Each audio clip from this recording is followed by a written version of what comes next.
Hello my dear friends. ఈయన పేరేమో గంగరాజు, నా పేరేమో మహేంద్ర. నా చిన్నప్పటి చెట్టు దోస్తీనే. అయితే ఏం జరిగింది తెలుసా? చిన్నప్పటి నుంచి కలిసి పెరిగినాం, లగ్గాలైనాయి, పిల్లలు వచ్చి ఈయనకి ఇద్దరు కొడుకులు, నాకు ఇద్దరు కొడుకులు. నేనేమో పట్టాలో బతుకుతున్నా ఏదో చిన్న నౌకరీ చేసుకొని, గీడేమో కారు డ్రైవింగ్ చేసుకుంటా చిన్న కారు కొనుక్కొని పల్లెటూరులో పట్ట చిన్న చిన్న కిరాయిలు కొట్టుకుంటూ బతుకుతున్నా. అసలు ముచ్చట ఏందో తెలుసా?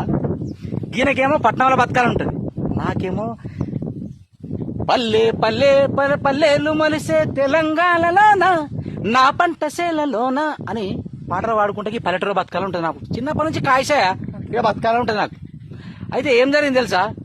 ఈయననేమో పట్టణంలో బతకాలనుకుంటాడు, నేనేమో పల్లెటూరులో బతకాలనుకుంటా. ఈయనకు నాకు పొంతన కలుసలే. మా ఇద్దరిని విడగొట్టింది ఏంటి తెలుసా? జీవన విధానం, బ్రతుకు తెరువు. పల్లెటూరుని విడిచి పట్నంలో ఇరుకు గదులలో బతుకు ఎట్లుందో నేను అనుభవిస్తున్నా. నా ఫ్రెండ్కి చెప్తున్నా, బిడ్డ వద్దురా, చిన్నప్పటి దోస్తారు ఎన్ని ఏళ్ళు పోయినా, ఎన్ని జాగాలు, ఎన్ని ఏళ్ళు గడిచినా, ఎన్ని దేశాలు మారినా పల్లెటూరు రాక తప్పదు, మనం గలవక తప్పదు. ఇదేరా మా దోస్తాను. Thank you friends, love you.